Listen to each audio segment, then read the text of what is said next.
Выкатить РСЗОшку туда, куда надо, просто отработать. Все-таки, что ты делаешь тут, мальчик?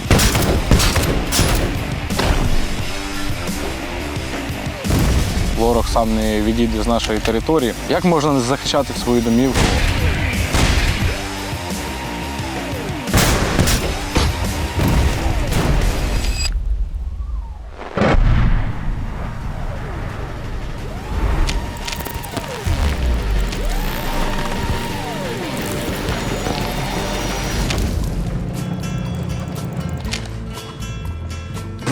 Ласкаво просимо.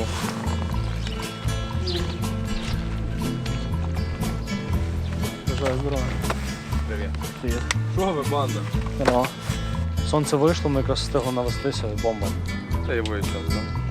Ну, зараз вже так собі. Ну, хмари приходять, тоді прям дуже яскраве сонце вийшло, нам пощастило. Ну да. По планшету навелися. Оп, не розрив. Ну приход вот где-то був. Я просто робив те, що я повинен робити. І коли узнаю, що я старший лейтенант, все таки, що ти робиш тут, мальчик? Ну, типа, ты еще должен в универ ходить. В 22 году я стал командиром взвода. У меня был один из самых больших пехотных взводов, это 43 человека. Непосредственно с этого у меня и началась военная на данный момент карьера, да, и подали моє зростання в 3-й штурмовій и 98-му батальоне. У меня в этой бригаде служит сестра, брат. В первую очередь я должен быть примером для них. То, что я честен, то, что беру делать, я делаю. Я думаю про личный состав. Я хочу быть для своего личного состава, для подразделений, тем командиром, каким бы я хотел бы, чтобы был командир у меня.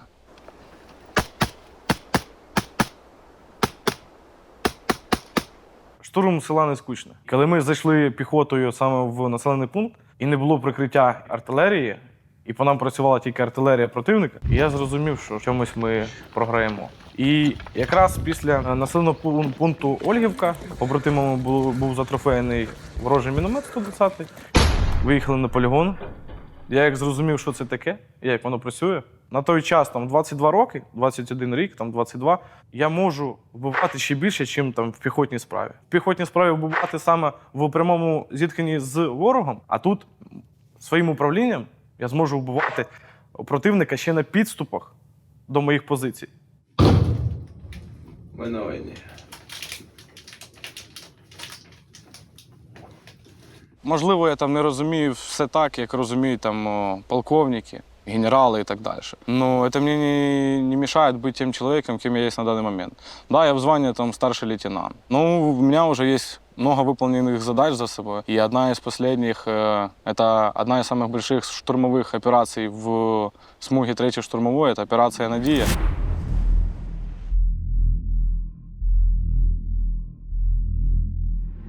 Мы 5 дней непосредственно вели пристрелку данного типа боеприпаса, который будет использоваться под задачу. Это были ночные стрельбы, это были ранкові, так скажемо, стрільби, підготовка, попередній задум, і все вийшло.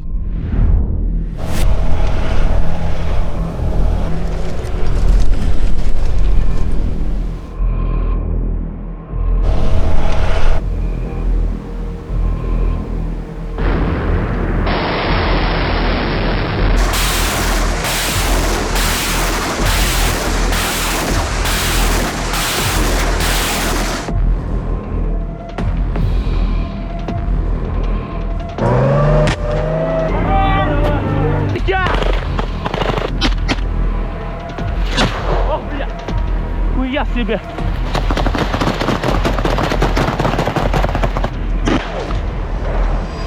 Був вибраний район особливої уваги з траншеями, лінією окопами і так далі. В цій операції було задіяно там 5 машин, 3 працювали саме по цьому лісовому масиву, а 2 працювали для відволікання уваги ворога. Ми відпрацьовували там 3 дні по визначеним точкам для того, щоб зробити повністю пристрілку кожної машини і зрозуміти кожний кут, кожну поділку прицілу, для того, щоб дуже добре відкоригуватися. І результат ми побачили саме вже в кінці цієї операції. Мы пришли сюда сделать одно дело, закончить с ними.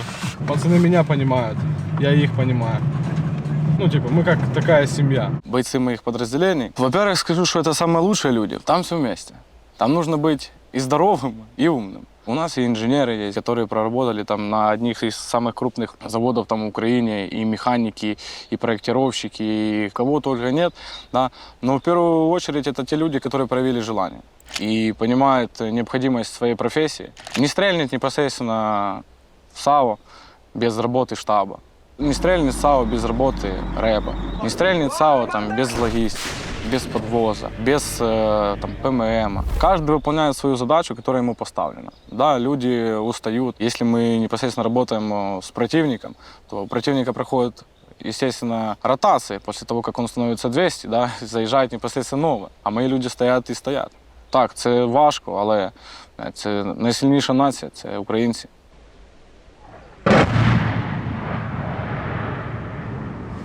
Вот так вот, вот так вот, вот так вот. Вначале, да, это была романтика.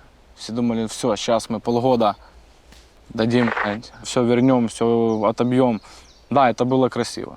О какой можно говорить мотивации тогда, когда пришли ко мне домой, да, убить меня, убить мою семью, забрать мне все то, чем я жил и как я жил? Какая мне должна быть еще мотивация?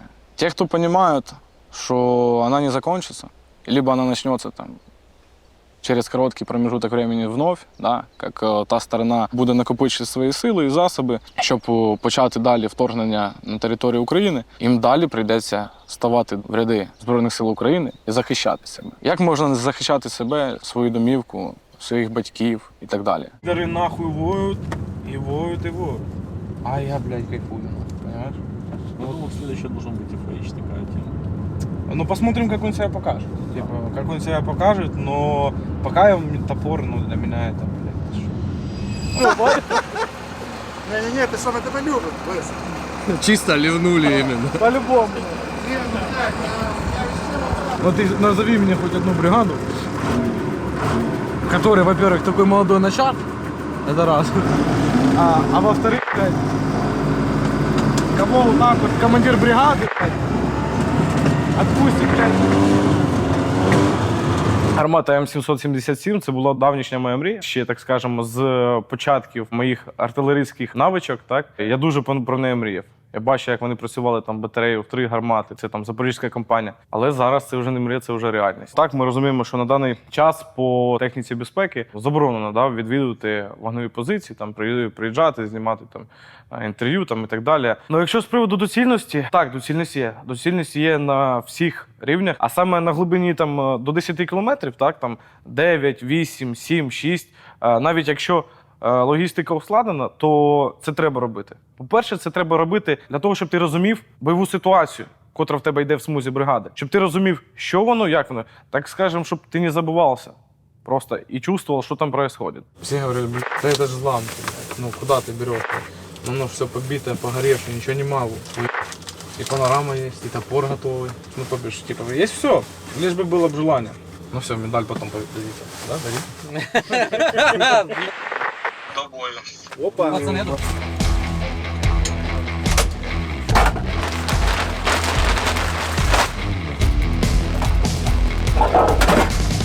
Орієнтовно коротко до готовності. Постріл!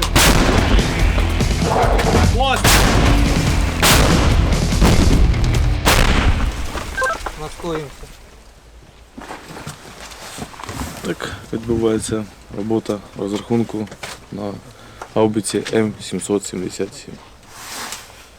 Було дуже чудово. Я поспілкувався з особовим складом, я дізнався певну проблематику, котру я не чую від керівництва дивізіону, так, і так далі. І особовому складу дуже приємно, коли вони розуміють, що керівництво зацікавлено в вирішенні проблематики підрозділу, так, ну, перебуває на вогневих позиціях, так, слідкує за їх роботою, цікавиться їх життям. Тобі ж ми винесли з цієї поїздки дуже-дуже багато чого цінного. 155 миллиметров, 39 калибров, 45 килограмм демократии полетело.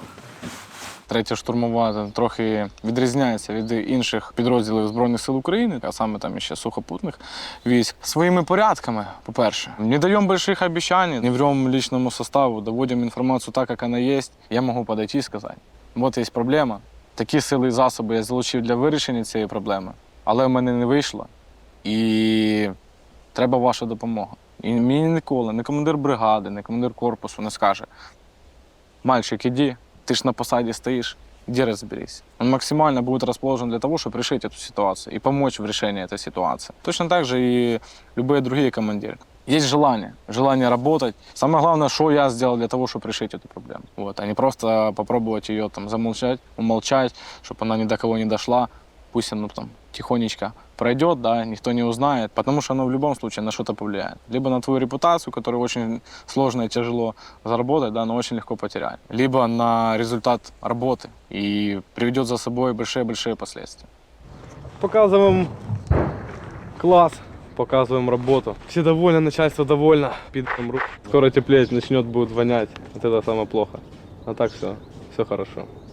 Молодые офицеры, как для меня, это хорошо. Это лучшие из тех, хто був сержанти, да, які отримали первинне офіцерське звання, після цього стали на якусь офіцерську посаду. У них є бажання саме вбивати, так, у них є бажання саме навчатися.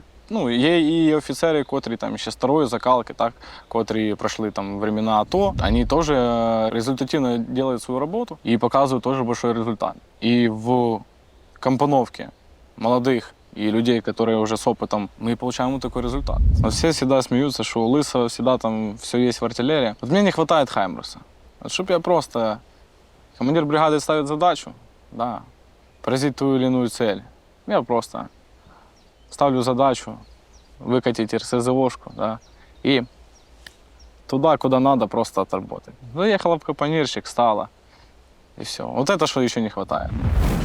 Вот как раз наша песня играет.